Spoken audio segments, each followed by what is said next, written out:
がここにいるうちの本物のスクールスポーツのために行こうぜベイビーバン手の服には気をつけて、現実になることがありますからね。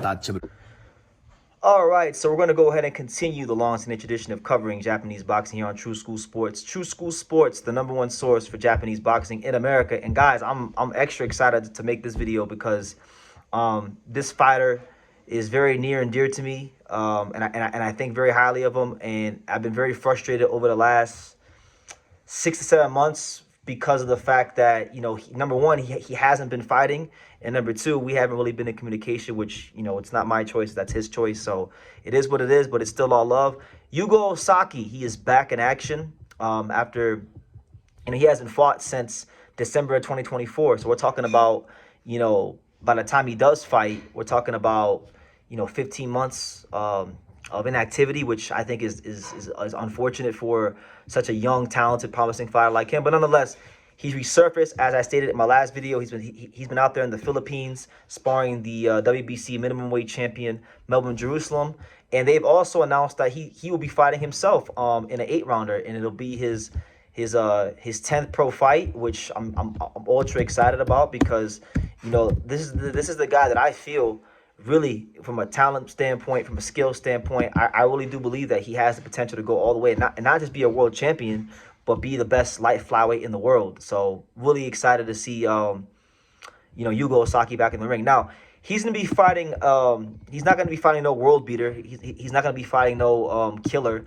He's going to be fighting 39-fight veteran, a Philippine fighter by the name of Jonathan Refugio. You know, Jonathan Refugio, he's been stopped, 8 times. So this is, in fact, what it looks like on paper. Hiroto Kiyoguchi actually was taking the distance in 12 rounds by this guy. So he showed some durability early in his career. He took Jerusalem the distance earlier in his career. So he's shown flashes of durability. He took Takuku Ohara the distance a couple years ago as well. So yeah, he's fallen on some hard times. He's been getting stopped a lot lately. He clearly isn't as durable as he used to be. So on paper, this is a fight where Yugo Osaki should beat the brakes off this guy. That's why they brought him in here. And if he's able to do that, you know, he'll be 9-0-1 with 7 knockouts, which I think, you know, that gets him back active. And you got to remember too, before Yuga had all this inactivity, Yuga was ranked very highly because he's a former. He was the WBC Youth Light Flyweight Champion, and he was the WBO Asia Pacific Champion. So that gives him standing within the organizations, but he didn't fight for a year. So if you don't fight for a year, they had to take you out of the rankings, which they did. But once he fights and wins, he'll be back in the rankings, which means that, you know, all these guys out there, your Santiagos, your Simsiris, your Shokichi Iwatas, your Rene Santiago, everybody, it's free smoke on all those guys because that's where he belongs to be fighting at, against that caliber opposition. I remember, you know, being in training camp with him in the Bay Area. It was just me and him in the same camp house for 44 days, training at Virgil Hunter's gym, right? And I remember we spoke a lot about you know, certain guys in this weight class. You know, the fight he was supposed to have back then was supposed to be against Aziel VR. That was a WBO eliminator. So he was going the Rene Santiago route, and Rene Santiago has become the best fighter in the division as of now. He's got 2 belts. He's beaten a lot of good fighters. So I mean, look, if he can get that fight, which he was supposed to be in position to get that fight at one point, then I would like to see him get the Rene Santiago fight, just because I feel like Rene Santiago, good counter puncher, good boxer, has enough aggression to keep guys honest, but he ain't ran into nobody. Like, I know, and I'm gonna say it like this: Rene has fought a lot of Japanese fighters. He fought Masataka Taniguchi, right, who's a good southpaw. He fought who was it, Shokichi Iwata, I think, right? He fought a lot of guys, and he's been beating these guys easily. And he's been going on a Japanese tour, bashing up all these Japanese fighters, but he didn't fight this one. This Yuga, to me, is the most skillful Japanese fighter at light flyweight. He can box, he can punch, he can counter punch, he's got speed, he can turn you. Just so many things he can do in the ring. And he just needs to continue to get the experience at the highest levels. And I think I like that fight for him. I like, you know, Simsiri. That was another fight me and him talked about. Him and Simsiri. We love the Simsiri fight. He loves the Simsiri fight. So I noticed too on the poster that the All-Star Boxing logo was on the poster, which, Yugo Osaki is signed to All-Star Boxing, so that does give him a direct pathway to fighting, potentially Shokichi Iwata. Iwata is signed to All-Star Boxing. All-Star Boxing, the Zabalas, they work hand in hand with Mr. Honda. I'm glad they got him active again because I was very frustrated about what was happening to the kid because I know what was happening to the kid because I was with them.